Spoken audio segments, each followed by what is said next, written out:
Hello dear students, मी आपला Salman sir from अकाउंटवाला कॉमर्स अकॅडमी. आपण चालू केलेला आहे ते म्हणजे आपल्या 11th मध्ये जो 5th नंबरचा चॅप्टर आहे सबसिडरी बुक्स, त्याच्यामधला 2 कॉलम कॅश बुक. ओके, याच्या आधी आपण ऑलरेडी बेसिक्स बघितलेले आहेत प्लस एक प्रॉब्लेम बघितलेला आहे. आज आपण बघणार जो पेज नंबर 172 172 वरचा क्वेश्चन नंबर 2 जो प्रॅक्टिस साठी दिलेला आहे. चालू करण्याआधी थोडंसं आपण डिस्कशन करूया सर, क्वेश्चन मध्ये काय आहे, कशा पद्धतीने आपण बायफिकेशन करायचंय वगैरे.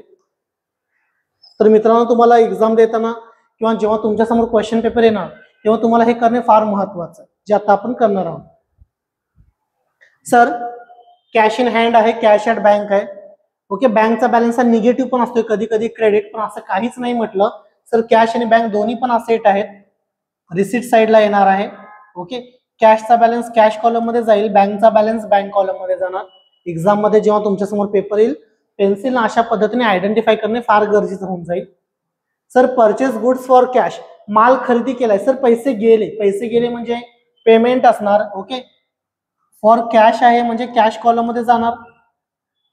रेसिव्ह चेक फ्रॉम अरुण, सर मला अरुण कडनं चेक मिळालेला आहे, कोणता चेक नाही सांगितलं पण माझी रिसीट आहेत, मी पेमेंट रिसीट आहेत, मी कॉलम साठी पेंडिंग ठेवतो. मला माहित नाही सर कॅश कॉलम की बँक कॉलम, पेंडिंग ठेवूया. सर पुढे म्हणतात सोल्ड गुड्स फॉर कॅश, माल विकलेला आहे म्हणजे पैसा येणार म्हणजे रिसीट आहेत, फॉर कॅश आहे म्हणजे कॅश कॉलम. 10 तारखेला म्हणतात जो अरुणचा चेक मिळालाय ना तो आत्ता बँकेत डिपॉझिट केला, याचा अर्थ सर 5 तारखेला अरुणचा मिळालेला चेक हा कॅश कॉलम मध्ये जाणार. कुठे जाणार? कॅश. बघा सर, चेक मिळाला 5 तारखेला आणि सेम डेला जर डिपॉझिट केला असेल तर बँक कॉलम मध्ये जाणार. 5 तारखेला चेक मिळतोय आणि 10 तारखेला जर तुम्ही चेक जमा करत असाल तर 5 तारखेला कॅश कॉलम मध्ये घ्यायचंय आणि 10 तारखेला जमा करताना मात्र तुम्हाला कॉन्ट्रा एंट्री मारायची. कोणती एंट्री सर? कॉन्ट्रा एंट्री होणार. Purchase goods and paid by cheque, माल खरेदी केला म्हणजे पैसा गेला म्हणजे सर पेमेंट कसं झालं सर? बाय चेक म्हणजे bank column. Paid establishment expenses through bank, sir paid केलं म्हणजे पेमेंट आहे, बँक थ्रू केलं म्हणजे बँक कॉलम. कॅश सेल्स आहे सर, माल विकलाय म्हणजे पैसा आला म्हणजे रिसीट, कसा आला sir? Through cash, cash column. Deposited into bank, sir contra entry 3 केस मध्ये होणार. पैसा बँकेत जमा केला तर, बँकेतनं पैसा काढला तर, आणि कधीतरी आलेला चेक जर आज बँकेत जमा केला तर. Cash deposited, sir contra entry मारणार आपण याला 20 तारखेची. पेड जनरल एक्सपेन्सेस, पेड केले म्हणजे पेमेंट आहेत, cash column. Receive commission by cross cheque, sir cross cheque आहे म्हणजे बँक कॉलम, रेसिव्ह झाले म्हणजे receipt bank column. Paid rent, paid केलं म्हणजे sir payment, cash column. Withdraw cash for personal use, sir drawings आहेत, withdraw केलंय म्हणजे payment आहे, काय विड्रॉ केलंय? कॅश, कॅश कॉलम मध्ये. आणि पेड वेजेस, पेमेंट आहे सर, वेजेस पेड केलेत म्हणजे कॅश कॉलम. जर थ्रू बँक थ्रू चेक वगैरे म्हटलं असतं तर आपण बँक कॉलम मध्ये कन्सिडर करतो. डन. अशा पद्धतीने तुम्हाला त्या प्रॉब्लेमचं पोस्टमार्टम करता आलं पाहिजे. मग पोस्टमार्टम करून झाल्यानंतर आपण त्याचं दफनविधी करू शकतो, म्हणजे आपण त्याचं सोल्युशन वगैरे बनवू शकतो. पण सगळ्यात महत्वाचं काय आहे तर तुम्हाला त्या प्रॉपर अनालिसिस करता आलं पाहिजे त्या प्रॉब्लेमचं. ओके, चला आता आपण जाऊया सोल्युशनला. मी ऑलरेडी ड्रॉ करून ठेवलेला आहे, page number 172 problem number 2. Okay, book open करून तुम्ही बघू शकताय. Okay, 2 column cash book. Sir काय सांगतात कधीचं आहे तर जुलै 2018. मी इयर आणि मंथ लिहून ठेवलेला आहे, जुलै 2018. 1 तारखेला sir cash in hand, cash at bank. Sir कॅशचा आणि बँकचा ओपनिंग बॅलन्स आहे, डेट आहे 1. ओपनिंग बॅलन्सला आपण म्हणतोय to balance brought down. Sir with narration की विदाऊट नॅरेशन घ्यायचं? कॉलेजवर डिपेंड आहे तुमच्या. कॉलेजनं म्हटलं नॅरेशन घेऊन सॉल्व्ह करा तर नॅरेशन घेऊन करा, कॉलेजनं म्हटलं नॅरेशनची गरज नाही तर नॅरेशन घेऊ नका. मग सर कार विदाऊट नॅरेशन आपण सॉल्व्ह केला होता प्रिव्हियस लेक्चरमध्ये. या लेक्चरमध्ये सुद्धा आपण विदाऊट नॅरेशन करूया आणि पुढच्या लेक्चर पासून आपण विथ नॅरेशन करायला सुरुवात करूया. Okay, yes sir. Cash in hand किती आहे सर? 17,500 कॅश कॉलम मध्ये, 17,500 आणि बँक बॅलन्स आहे 5,000 रुपये, बँकच्या कॉलम मध्ये 5,000. डन. Okay, yes. त्याच्यानंतर मित्रांनो परचेस गुड्स फॉर कॅश, 3 तारखेला वस्तू खरेदी केली, सर पैसा जाणार पेमेंटला. रिझन काय आहे पैसा जाण्याचं तर by purchases account. Yes sir, yes. For cash आहे म्हणजे कॅश कॉलम मध्ये 3000 रुपये येणार, बँक कॉलम मध्ये डॅश. सर 5 तारखेला रेसिव्ह चेक फ्रॉम अरुण आणि आपल्याला कळालं की 10 तारखेला आपण तो जमा केला. 5 तारखेला जेव्हा तुम्हाला चेक मिळणार तेव्हा तुम्हाला घ्यावं लागेल कॅश कॉलम मध्ये. कुणी दिला sir cheque? To Arun account. Sir किती रुपयाचा चेक होता अरुणचा? 10,000. कॅश कॉलम मध्ये आलो मित्रांनो आणि 10,000 रुपये घेतले, बँक कॉलम मध्ये डॅश. Yes sir, yes. चालेल. त्यानंतर पुढचं ट्रान्झॅक्शन आहे 5 तारखेनंतर 8 तारखेचं sold goods for cash. Sir पुन्हा माल विकला म्हणजे पैसा आला, पैसा आला म्हणजे रिसिट. सर 8 तारखेला यस रिसिट मध्ये रिझन काय सर? To sales account. किती रुपये सर? 8,000 रुपये कॅश कॉलम मध्ये घेणार. यस. 10 तारखेला मात्र काय झालं सर? कॉन्ट्रा एंट्री मारायची. का हो सर? अरुणचा आलेला 5 तारखेचा चेक, सध्या मी त्याला कॅश म्हटलंय, सध्या मी त्याला काय म्हटलंय इथे दिसेल तुम्हाला. मी काय म्हटलंय सर? अरुणच्या आलेल्या चेकला कॅश म्हटलंय. कसं सर कॅश म्हटलंय? दिसेल तुम्हाला. कोणत्या कॉलम मध्ये घेतलंय सर? कॅशच्या कॉलम मध्ये घेतले. कोणाच्या कॉलम मध्ये घेतले? कॅश. याचा अर्थ सर मी त्याला कॅश म्हटलंय ना, आता तो आलेला कॅश म्हणजे तो आलेला चेक मला बँकेत जमा करायचा आहे. म्हणजे सर माझ्याकडनं कॅश जाणार आणि बँक रेसिव्हर आहे, मग काय एंट्री होणार? बँक रेसिव्हर आहे, bank account is debited to cash. Sir entry काय असणार? Bank account is debited to cash. Bank account is debited to cash म्हणजे sir by bank to cash, by bank to cash, by bank to cash. तारीख आहे 10. By bank account, by bank account. Yes sir, yes. आणि इकडे काय असणार मित्रांनो? To cash account, to cash account. तारीख आहे 10. काय एंट्री सर? माझ्याकडचा जो चेक आहे तो बँकेत जमा केला. सर आधी मी त्याला कॅश म्हणून ट्रीट केलंय, बँकेत जमा केला, cash goes out, bank is a receiver, bank account cash account, by bank to cash. Okay sir. Amount कुठे लिहायचं बरं? इथं बाय बँक लिहिलं असेल मित्रांनो तर अमाऊंट कुठे येणार? तर कॅश कॉलम मध्ये येणार 10,000. सर कशी घेतला 10,000? तिथं अमाऊंट नाहीये पण अरुणचा चेक 10,000चा आहे, बरोबर. ओके. आणि सर इकडे टू कॅश म्हटलं असेल तर अमाऊंट मात्र तुम्हाला बँक कॉलम मध्ये घ्यावी लागेल. किती रुपये सर? 10,000. अशा पद्धतीने 10 तारखेला आपण कॉन्ट्रा एंट्री मारतो. लेजर फोलिओच्या कॉलम मध्ये आपल्याला सी म्हणावं लागेल. ओके. इथं सुद्धा लेजर फोलिओच्या कॉलम मध्ये आपल्याला सी ने त्याला डिनोटेड करता आलं पाहिजे. यस. 12 तारीख purchase goods and paid by cheque. Sir माल खरेदी केला आणि चेकनं पेमेंट केलंय. सर पेमेंट आहे 12 तारखेला by purchases account, by purchases account. किती रुपये सर? 20,000. पेमेंट झालंय चेक न म्हणजे बँक कॉलम मध्ये येणार. यस. 15 तारखेला paid establishment expenses through bank. Sir पुन्हा पेमेंट आहे बट थ्रू बँक आहे म्हणजे बँक कॉलम मध्ये येणार. तारीख आहे sir 15. By establishment expenses account, establishment expenses account. Sir payment कसं झालंय?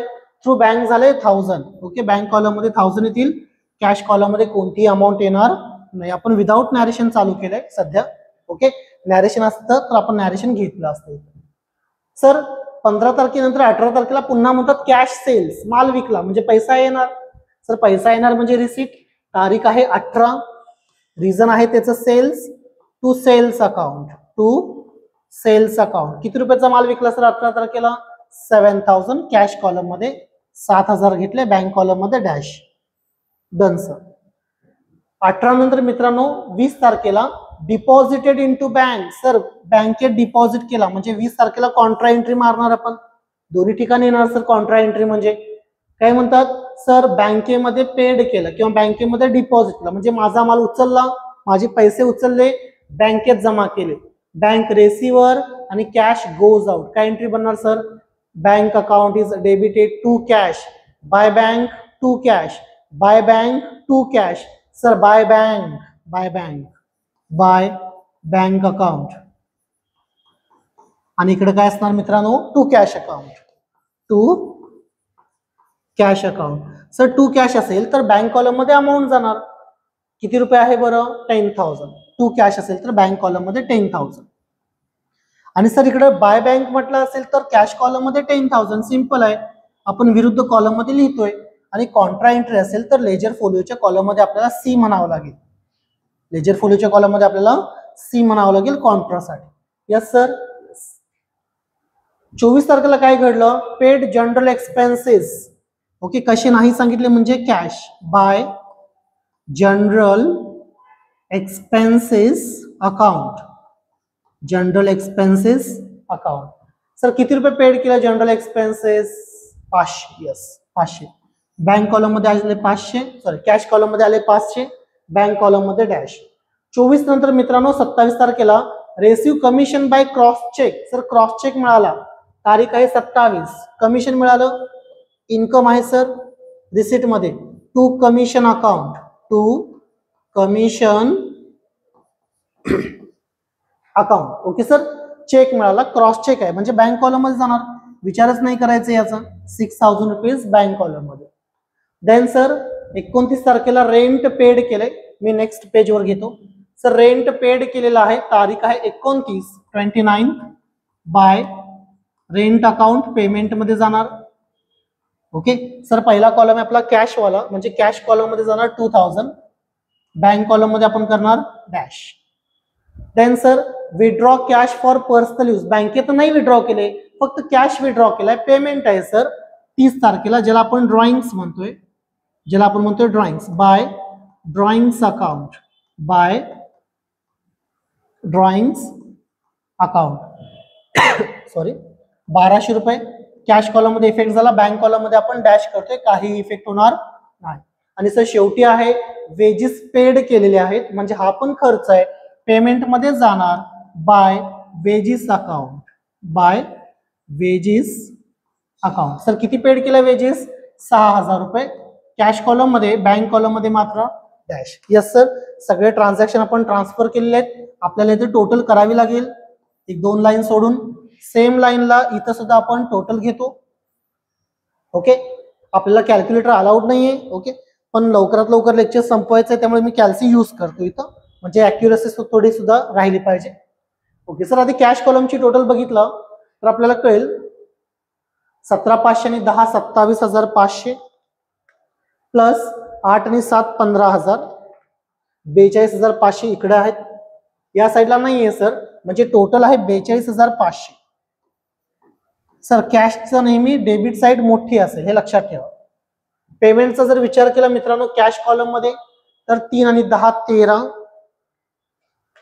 10,000 आणि 500 म्हणजे 10,500, 23,500 झाले. प्लस इकडे आहे 2 6 8 9,200, 32,700. ओके, मी पुन्हा एकदा चेक करतो. 6 7 8 9,200 प्लस 10 20 23,500. येस सर 32,700 रुपये टोटल एक्सपेन्सेस झाले. 10 20 23 24 25 26 32,700. येस सर 32,700 आणि हे आहेत 42,500.